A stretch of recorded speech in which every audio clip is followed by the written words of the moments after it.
بسم اللہ الرحمن الرحیم۔ السلام علیکم ورحمۃ اللہ وبرکاتہ۔ جو شخص روزانہ 300 مرتبہ یا سمادو پڑھے گا، اللہ جل شانہ اس کے لیے غیب سے بے بہا رزق حلال کا بندوبست فرمائیں گے۔ اس عمل کو کرنے والے پر رزق دولت بارش کی طرح برستی ہے۔ کچھ دن اس عمل کو مستقل مزاجی سے کریں۔ دل کے سکون اور ڈپریشن کے خاتمے کے لیے روزانہ 121 بار سورۃ آل عمران کی آیت نمبر 154 کا 10 ذیل حصہ پانی پر دم کر کے پئیں اور خود پر بھی دم کریں۔ من بعد من الغم امنۃ نعاسا۔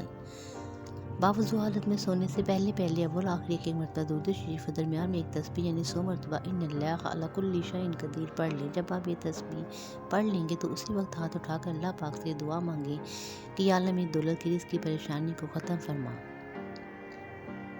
رسول اللہ صلی اللہ علیہ وسلم نے فرمایا، زمانہ جلدی جلدی گزرے گا اور دین کا علم دنیا میں کم ہو جائے گا، دلوں میں بخیلی سما جائے گی اور لڑائی بڑھ جائے گی۔ مولا علی علیہ السلام نے فرمایا، اگر دنیا بہترین جگہ ہوتی تو یہاں کوئی روتے ہوئے پیدا نہ ہوتا۔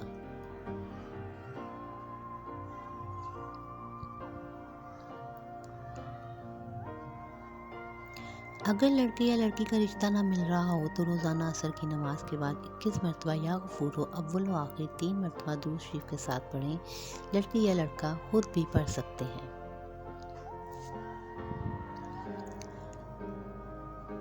گھر سے موذی جان و شرار کو بھگانے کے لیے سورہ ماعون کو اگر آپ لوگ پڑھیں تو 7 مرتبہ بلند آواز میں، تو آپ کے گھر سے یہ تمام چھپکلیاں وغیرہ وہ بھاگ جائیں گی اور آپ کی نظروں سے دور ہو جائیں گی۔ تو آپ لوگ سورۃ الماعون کو جس جگہ چھپکلیاں یا حشرات زیادہ ہوں وہاں پر آپ اس کو 7 مرتبہ بلند آواز سے پڑھیں۔ زندگی آسان بنانے کے لیے فجر کے بعد سورہ یاسین، ظہر کی نماز کے بعد سورہ رحمان، عصر کی نماز کے بعد سورۃ الواقعہ، مغرب کی نماز کے بعد سورۃ المزمل، عشاء کی نماز کے بعد سورۃ الملک پڑھیں۔